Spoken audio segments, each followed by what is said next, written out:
All right, thank you so much. Let's move to the last speaker of the day. It's so great to welcome you this afternoon. And I think you're really the perfect person to finish this exciting conference today. You are looking over very crucial topics of geostrategic thinking and foreign policy making in the EU. All of us here in the room know you're the Executive Vice President for Tech Sovereignty, Security and Democracy, in charge of critical technologies, be that AI, be that cloud, be that quantum technologies or semiconductors. But you also, and I think that is what people are looking for in particular these days, of course, enforcing very crucial legislation, the Digital Services Act and the Digital Markets Act. I'm sure we'll be discussing that a bit further. But if we just sort of look at your objective, your mandate, I think it is incredible and it is quite clear how crucial this is. Trying to preserve the independence, the ability to act for us Europeans. Securing Europe, not least through cybersecurity. Fostering innovation and thereby the contributing to the competitiveness of Europe.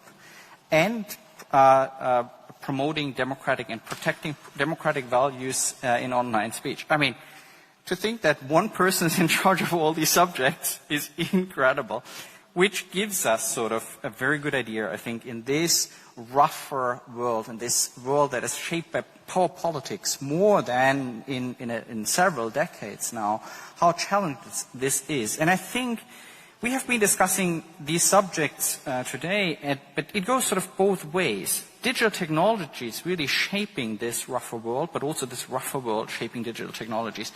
And in this room are many brilliant thinkers of foreign policy making, and to have you here and have this discussion, we're really grateful that you take the time. So please, everyone, join me in a warm applause and welcoming Executive Vice President Henna Virkkunen. Thank you so much.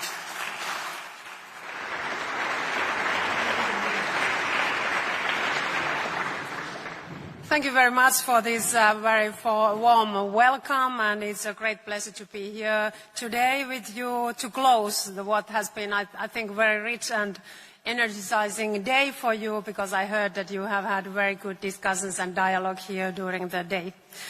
And as it was said already in introductory remarks by the moderator, we really see that Europe stands at a very pivotal moment, because we are facing unprecedented geopolitical and also geo-economic competition, we can see. And nowhere is this more evident than in the field of technology. It's the engine of economic growth, as we know, but also engine of our security and global influence. And when we look at technologies and security and democracy, we can see that nowadays they are very much interlinked. Allow me to share a few reflections on where we stand now and where we must go if we want to secure Europe's future in and through technology. We see that technology is no longer just a tool. It has become very strategic. Artificial intelligence and also other frontier technologies drive very much productivity across every sector, from healthcare to finance, and also give nations a decisive edge in defense, as we have seen in the battlefields of Ukraine. Yet Europe remains very heavily dependent on foreign suppliers, especially from the US and China. This dependence threatens not only our competitiveness, but also our security. At the same time, the digital space, it has become an essential part of our everyday lives, where we inform ourselves and also where we communicate and also consume. Safeguarding it is very critical for our democracy, our consumers, and also for our children. And here we can see that and say that Europe has been a pioneer, because of the Digital Services Act and Digital Markets Act. They set global standards for protecting our citizens from disinformation and also ensuring fair competition. These are very landmark achievements, but they are only the beginning. To secure our technological future, we must go further. We must close the innovation gap we are facing with our global peers, and we must act now in several fronts. First, we need a very clear and ambitious strategy to position Europe as a leader in artificial intelligence and also other frontier technologies. The AI Continent Action Plan provides our roadmap, creating the right conditions for AI companies to thrive.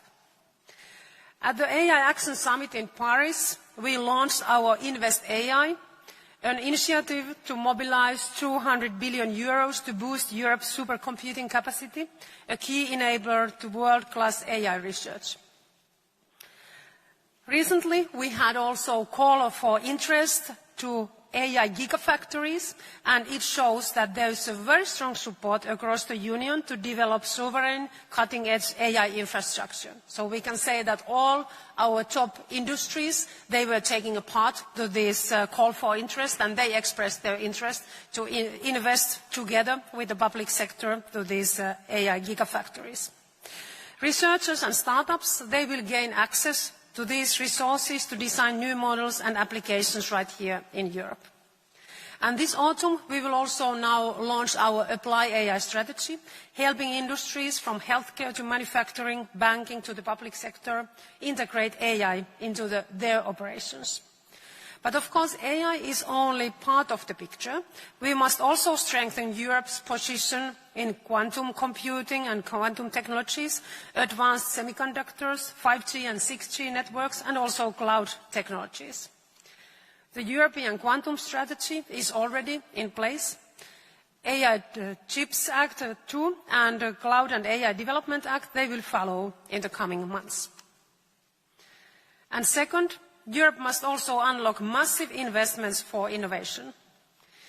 We sit on an extraordinary asset. We have more than 30 trillion euros in household savings, more than double of our collective GDP in the bank accounts. And much of this capital is now sitting idle in the bank accounts, and we have to make sure that we have also more instruments how our households can also invest part of their savings. Through our Investment and Savings Union strategy, we aim to channel a greater share of these savings into European innovative companies. And in parallel, the next multi-annual financial framework, it will also dedicate a much larger portion of the EU budget to breakthrough technologies, AI, quantum, advanced semiconductors, and more. Also, we see that public procurement will play an important role here, creating demand for European-made tech solutions, including in defense. And third, innovation needs a supportive business environment, as we know. That's why the European Commission has launched very much now efforts to simplify rules, reduce our red tape, and cut reporting obligations through several simplification packages, with more to come. We see that it's crucial that we have innovation-friendly regulatory framework that encourages innovations and investments in the European Union. We are also now exploring a 28 regime, a single legal framework for innovative companies across the Union, as well as initiatives to digitalize government services through the European Business Wallet. By deepening the internal market and ensuring also smart regulation, particularly around access to data and also AI use, we will lower administrative barriers and foster growth. And fourth, technology leadership requires talent, as we know. We must strengthen Europe's research base, support also our top-level innovation, and attract skilled professionals from around the world. To meet the rising global demand for AI expertise, we will soon launch the AI Skills Academy, equipping Europeans with the skills to thrive in this very fast-changing sector. And finally, I see that Europe must continue building very strong innovation partnerships. with allies such as Japan, Canada, South Korea, Singapore, and beyond. We see that we can't be competitive alone. So it's very important that we have certain capacities when it comes to critical technologies, critical sectors, but it's also important that we have like-minded, trusted partners all over the world. Collaboration here is essential to share research, secure our supply chains, and also reinforce our collective resilience. So, dear audience, technology will define the future of Europe's economy, also our security and global role. Our task is very clear here, to lead, not follow, in the next wave of innovation.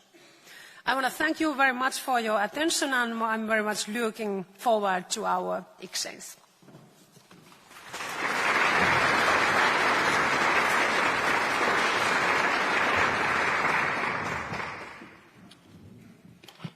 Does this work? Yeah, perfect.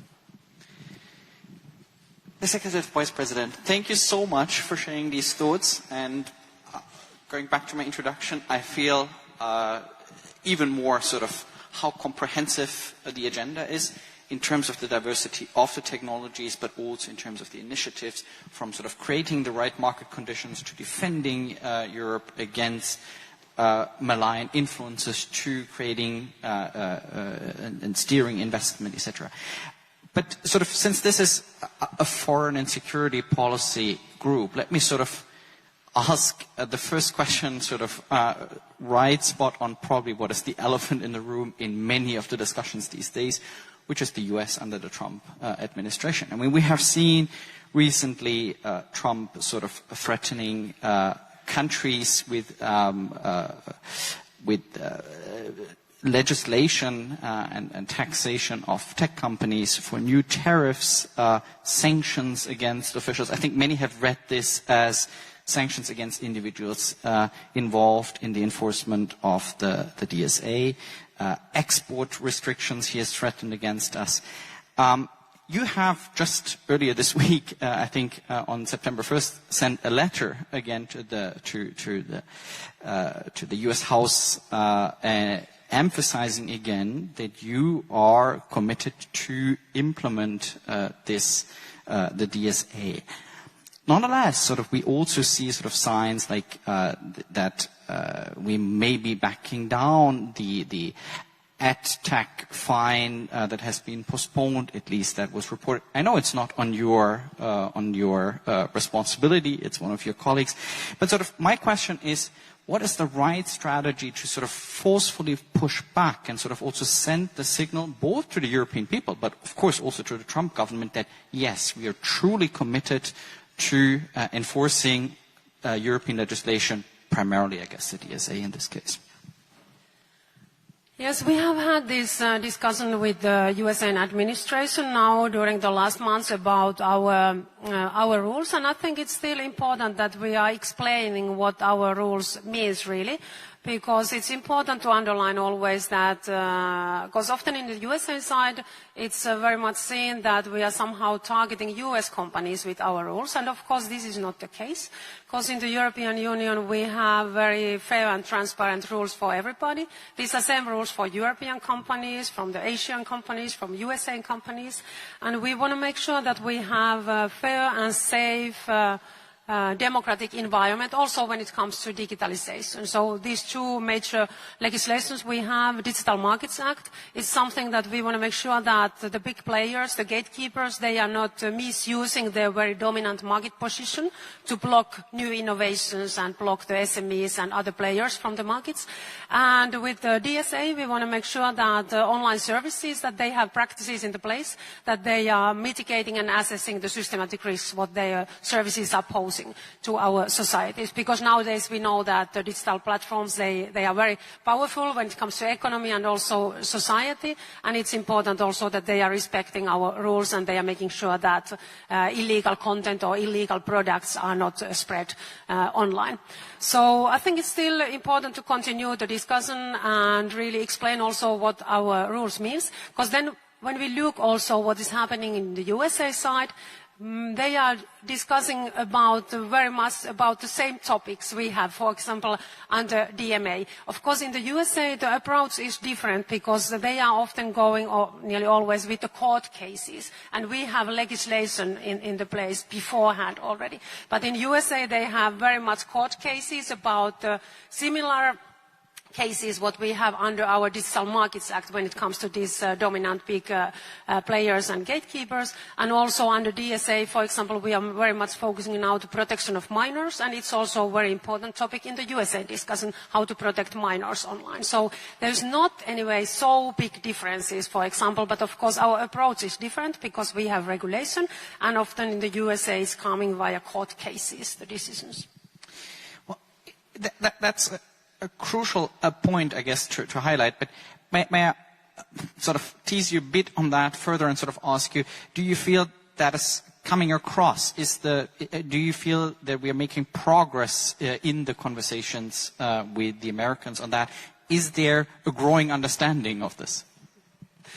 I have had conversations, of course, now during the last months with them, and yes, I think we are also making progress. And I think it's also important to underline the role of European markets. When we look to USA and big tech companies, European market is, for them, it's the biggest external market.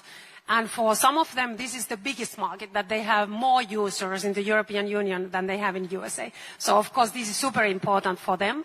And the companies, they fully understand, of course, that they have to respect our rules and legislations when they are operating and making business in the European Union, because this is all over the world. When you are doing business in other countries, you have to always respect their legislation. So, of course, the big tech, they are always defending their business interests, but they understand that they have to comply with our rules, and this is a super important market for them. Well, that's certainly encouraging. I know time is limited, but I want to get to the second actor on the world stage that you mentioned, which is China. Also dear to my heart, as I'm covering China as the senior analyst for China in this institute. And you, of course, mentioned rightly sort of the enormous dependency that we have on Chinese technology, especially on the critical raw materials, but also sort of writ large. And our response conceptually is apparently de-risking, reducing these dependencies, making some progress, but it is hard. I mean, we are deeply intertwined as a European economy as well. So my question is that sort of the sole way forward? Do we have the time?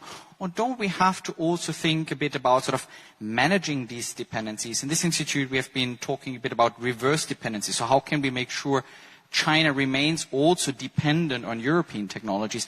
What is your thinking, sort of how, to what extent is de-risking about simply reducing dependencies? To what extent is it also a management and keeping reverse dependencies?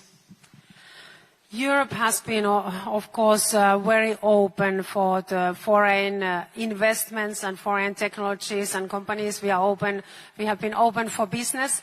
And I think that the COVID pandemic was really also a wake-up call for us that in certain sectors we have become very dependent on certain countries, because we have been very, of course, big part of the global value chain, and we have been very, very openly doing business all over the world. So that was really a wake-up call that also we need to have our own capacity, especially I think it was focusing very much to medicines and to semiconductors, for example, during the COVID pandemic. And of course, Russia's attack to Ukraine also showed us how risky it is to be dependent on energy, for example, from one country. So that's why it's very important that we are all the time identifying now the critical sectors where we have to have our own capacity also, that in all circumstances we are able to operate always. But also we need trusted partners. And for example, when it comes to critical raw materials, we want to also mine and produce and also circulate these products and materials more in the European Union in the future. But it's also also important that we are also diversifying our supply chains here, and we are also looking that we are not dependent on one country or one company when it comes to certain products or certain services which are very critical for our societies or technology. And this work is going on. But of course, it will take time because we were very big part of the global value chain, and now we see that the attitude globally has changed, and because of the geopolitical situation, everybody is looking much more carefully at their risks. And also in the Commission side, we have also decided that always when we are making decisions, we are always looking also to security aspect of each decision. And of course, we have to also always look at the economic security, but also the security when we speak about critical sectors. Thank you so much. Plenty could be discussed. I know your time is scarce and you have to leave sharp at 6. So I think there's room for one urgent question from the audience. If there is one, then please raise your hand, be quick, and then we'll take this. Okay. My colleague Giuseppe is the first and brave one. So much. I'll be very quick. Thank you, Executive Vice President. My question is regards your remarks at the beginning when you listed a lot of technologies that we think we need to develop. If you were to say what is the priority list, instead of saying we need to do all, yes, but what do we really need in 2026 or 27? What would you prioritize? Thank you. Yes, we have listed these like 3 critical technologies where we have to be competitive in the future, and these are AI and quantum technologies and also semiconductors. And somehow, of course, the semiconductors are super important because they are very much precondition for any other technologies, that we have to have capacity when it comes to semiconductors, and especially now when AI is very much, of course, driving the world. It's important that we have capacity also to design and manufacture also AI chips in the future. So I see that chips and semiconductors, when we speak about technology, is very important to have also the knowledge and capacity here. But of course, AI is also equally important, and especially we have, I think, a lot of opportunities there when we are now combining our AI developers together with our industrial base, with our automotive industry, with our healthcare, with our pharma, with our energy industry, because we can be so much more productive when we are combining and bringing together AI developers and our traditional industries. And I think I want to also underline, of course, the role of quantum. It's not in next year maybe, or it's not in 26 or 27, but now we have to make sure that we are boosting investments here, and also we are pooling our expertise, because quantum is something that Europe is not lagging behind. We are very strong in quantum computing, and now we have to keep the pace, really, that we will keep the leadership. But I think very positive news for our technologies is really that you have seen that all our member states in the European Union, they are committed now to heavily increase their defense industry spending. And of course, it means also that it's a great step also for our technologies, because nowadays defense industry investments and technologies, they are going very much hand in hand. And we are currently also working with the technological roadmap as a part of defense white paper to really look also at how we can also invest to critical technologies together with the defense industry. But I think this is also great news for our competitiveness and our technologies when we are investing to defense industry. It also means that we will be more competitive in technologies in the coming years. Before you let you go, I'll ask you a question that also my director asked the HRVP earlier today on her way out. And this is, you're 9 months into the office. And we Europeans tend to be always self-critical and sort of seeing rather the challenges and not so much the opportunities. So what is the thing in these 9 months that you feel most positive and optimistic about? What makes you sort of be hopeful, most hopeful in these 9 months? Of course, we are living in very, very difficult times when it comes to security and also this technological competition we are facing all the time.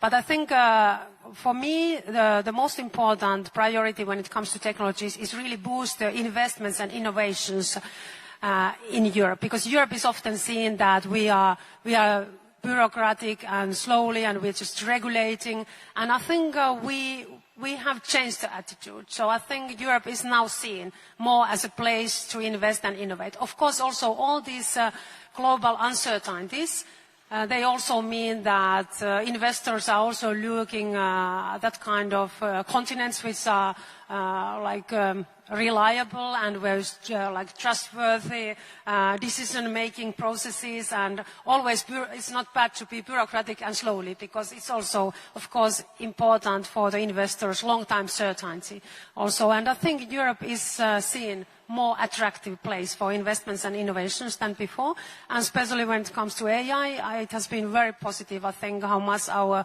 industries and also global investors are willing to invest to European Union in this sector.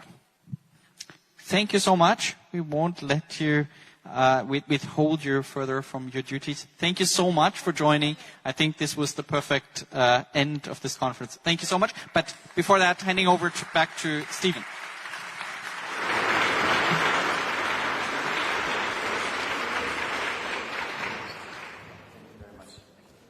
Okay, colleagues.